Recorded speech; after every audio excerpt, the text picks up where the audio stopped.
Una discípula me preguntó qué, qué significa en 1 Corintios 14, 34 y 35, donde dice: vuestras mujeres callen en las congregaciones, porque no les es permitido hablar, sino que estén sujetas, como también la ley lo dice. Y si quieren aprender algo, pregunten en casa a sus maridos, porque es indecoroso que una mujer hable en la congregación. 1 Corintios. 14, 34, 35, si puede explicar. Okay. Eso, por favor.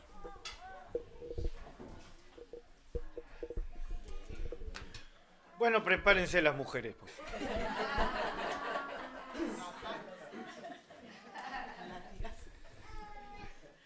Miren, voy a hablarles de algo, pero ustedes van a entender el principio espiritual de esto, porque es bien importante, ¿ya? Mire, esa pregunta o ese tema responde a un hecho bien puntual. Los corintios tenían varias doctrinas equivocadas, varias, ¿ya? Ellos habían adquirido una forma de expresión del Evangelio que no era del todo correcta, en varias cositas. Ya Pablo había señalado algunas de ellas, que eran importantes de señalar.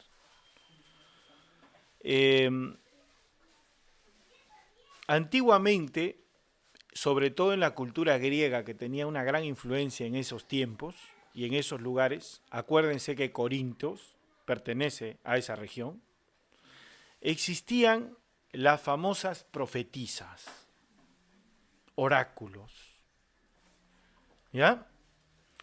Entonces, las raíces de engaño que habían todavía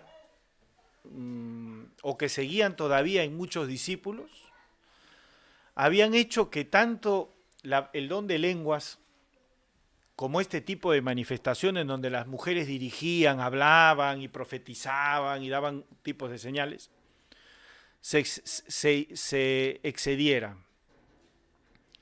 Entonces Pablo hace una corrección en varios aspectos a esta iglesia, de varias cosas, que no es en realidad que una mujer no pueda extender el evangelio.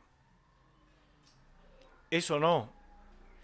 Sino que en las reuniones las mujeres habían tomado esa posición y los hombres, con esa raíz de engaño que venía justamente de esta cultura griega, ellos habían hecho o le habían permitido que se les diera lugar así. Ahora,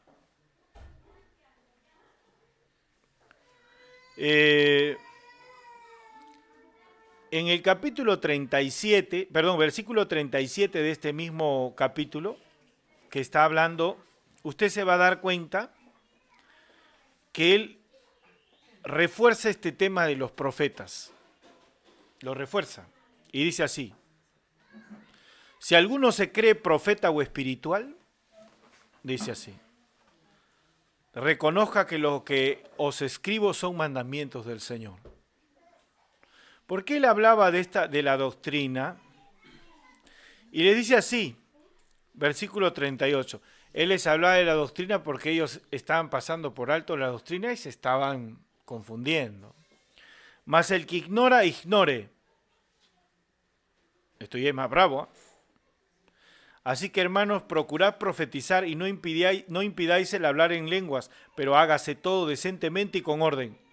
Esa decencia, ese orden que se tenía que dar, no podía venir mezclado de todas estas cosas y todas estas conductas, donde, por ejemplo, para hablar las lenguas, todos hablaban las lenguas.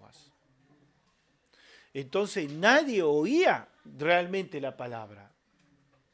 Y cuando había que profetizar, profetizaban las mujeres. Y entonces eso se convertía en una locura.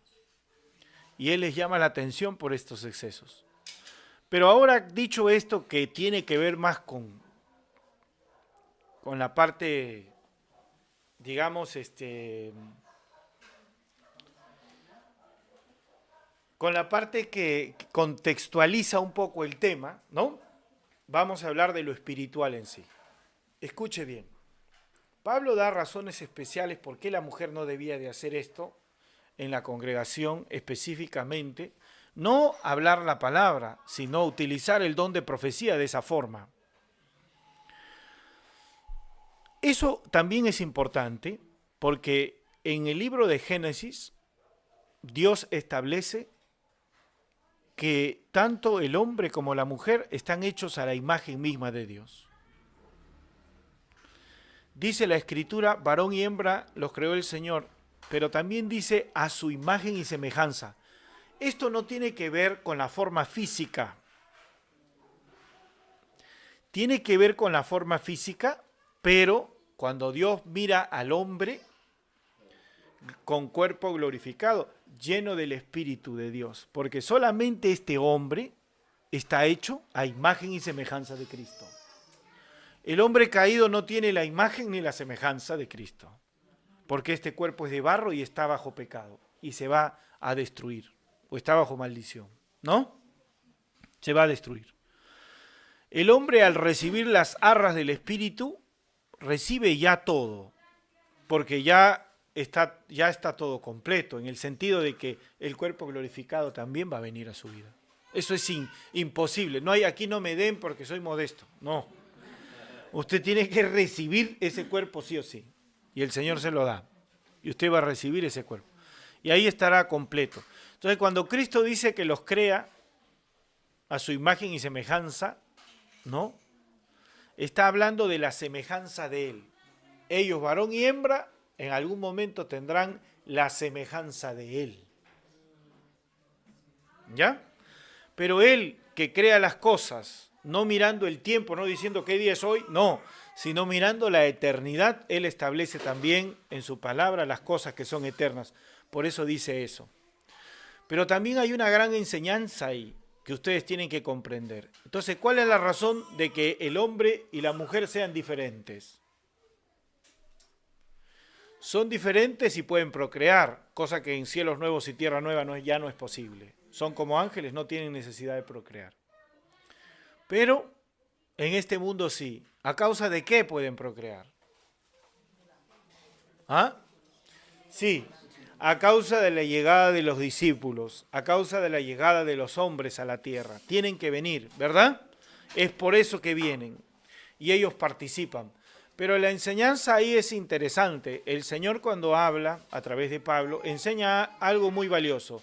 Él dice que el hombre debe estar sujeto a Cristo. Y dice que la mujer se debe sujetar al hombre.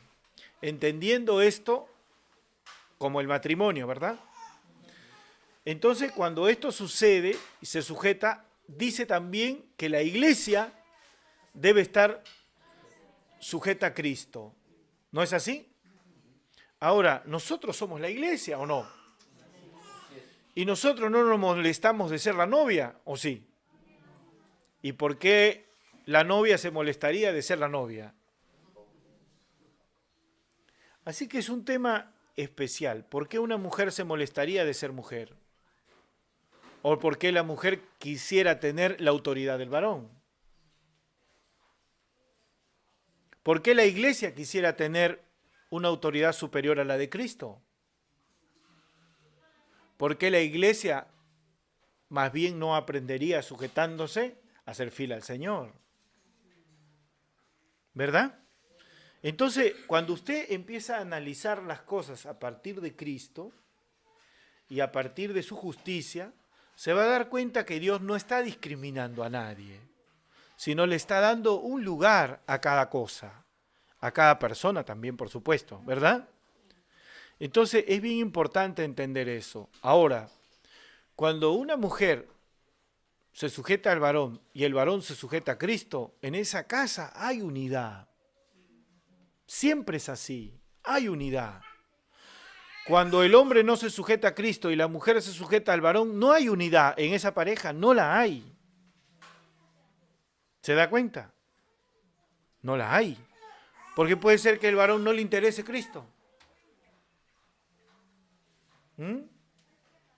Pero la persona que no se puede sujetar al varón, se sujeta a Cristo para sujetarse o para que Cristo le dé la capacidad de mantenerse sujeto a ese varón. Pero el propósito es distinto. El propósito es que él se salve, porque hizo una elección equivocada. Pero dígame una cosa, usted que sabe esto, por ejemplo, y lo entiende. Si la mujer gobierna, entonces hay un principio de autoridad espiritual que no se toma en cuenta. Porque el hombre no está hecho para sujetarse a la mujer. ¿Se da cuenta? No está hecho así. Pero ambos están hechos para sujetarse a Cristo. Cristo, o el hombre a través de su vida a Cristo, y la mujer a través del varón a Cristo. Porque así hizo Dios las cosas. Pero de esta manera hay unidad. ¿Qué es lo importante? No la diferencia, sino la unidad. Y cuando la unidad se establece, hay paz en el matrimonio. Hay paz en el matrimonio.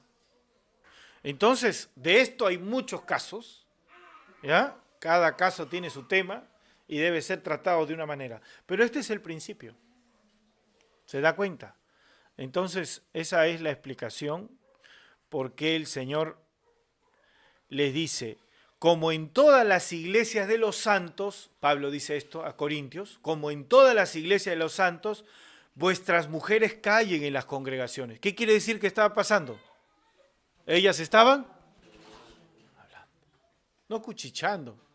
Ellas estaban hablando, ellas estaban profetizando, porque hay muchas raíces antiguas que vienen y tratan de meterse para reemplazar la verdad y la palabra de Dios, que es sencilla. ¿Se da cuenta? Esto es así.